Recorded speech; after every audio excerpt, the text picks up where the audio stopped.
that's true. Naked Palpatine. Oh, you pick that one.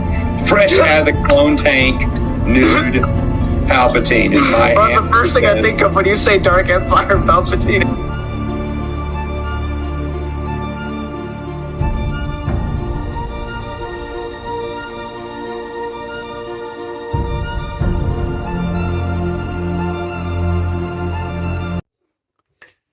Hello everybody, and may the Maker watch over you.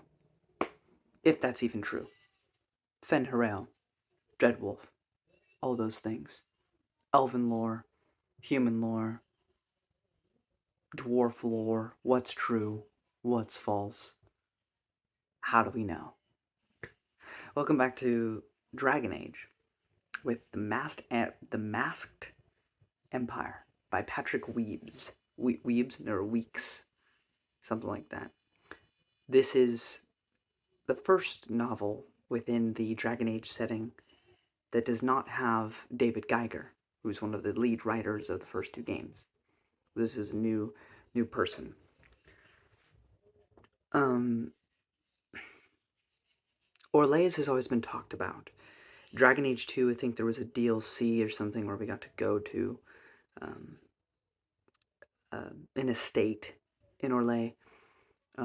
Leliana always mentioned Orlais in Dragon Age Origins, and there was a DLC where we got to see her backstory. It was supposed to be Orlais, but it's just a city we've already visited, slightly restructured.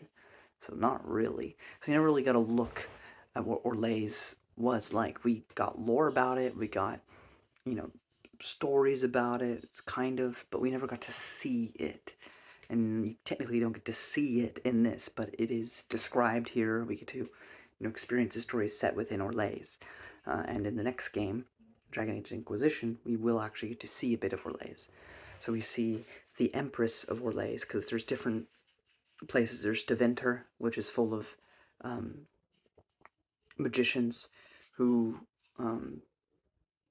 used to have a bunch of elven slaves. There's also the contradictory lore, because we don't know what's true.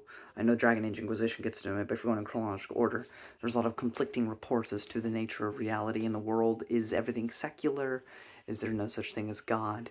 Or if there's a God, is it the God that the Chantry believes in? Is it the gods that the elves believe in? Like, there's a lot of conflicting information there. But so we got Ferelden, we got Deventer, we got Orlais, a couple other places. But here we get to see Orlais, we get to see Empress Selene as she weaves through politics in court, which is very interesting to read about. Though not as interesting as like a Darth Plagueis or a Dune or anything, because I don't think the writer is as good at writing politics as other people are, because it's very on the nose. It's not as deep as it could be.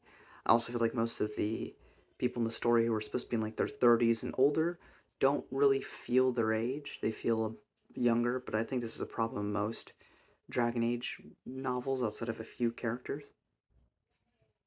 But we learn about Selene, we learn about this guy named Gaspard. He's like a duke. And a lot of other elven characters like Brayla, who is a servant to Selene and her lover.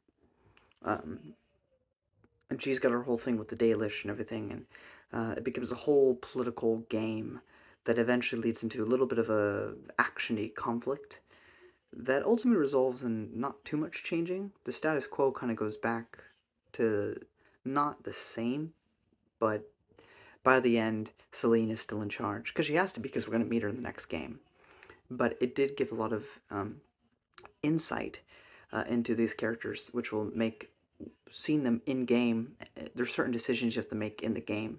It'll be interesting to see how I feel about that with this context.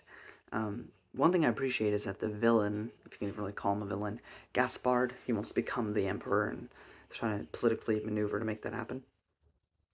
He could just be a villain, but he's not really completely. He definitely wants power, but there's a lot of honor to him, a lot of dignity to his character, which was very cool. And I don't want to spoil too much, I guess. But that's pretty much all I'll say there. Did this book hook me like the other books have? To me, no, personally. But it was a fun ride, nonetheless. It was definitely interesting, and it's definitely a book to read before the events of Dragon Age Inquisition. I will say this is less about the Templar Mage conflict, and this is more Elven conflict and just political maneuvering, because the Elven lore is going to be very important for the next game. Actually, it's going to flip a lot of that on its head. Um, in fact, we get a lot of mentions here. We got mentions of it in 2, and there were a couple notes here and there in 1, but we have mentions of Fen'Harel and the Dreadwolf. What is all that? I'll get into that when I discuss Dragon Age Inquisition, which is going to take a million years to complete, but whenever that happens, I will discuss it. But for reference, the next game in the series, which the last time we had a video game come out was 2014, Dreadwolf, the video game, which is a sequel to Inquisition and 2 and Origins, is supposed to come out like next year or this year. I'm not exactly sure, but it's been a long time since the last game, so we'll see what happens with all of that. But overall, I thought it was really good. I do recommend Asunder and the Masked Empire before playing Inquisition. I also recommend just playing Origins and 2 again. But these are definitely stories that you don't need to enjoy Inquisition. I mean, the first time I played Inquisition, I never even played the first 2 games or read any of the novels, and I was doing okay. I was a little confused. There's a lot of things that I was just supposed to know, but I didn't know because it's the 3rd game of the franchise. Um, but I got by okay. So you don't necessarily need these. I say you need the other 2 games, but you don't really need these books. But they do add some additional context that is very interesting, and I do recommend it. That's basically it. Next time, we return to Star Wars with the controversial series Legacy of the Force. So till then, may the Maker, or Fen'Harel, or whatever, or nothing, or all the above, watch over you. Bye-bye.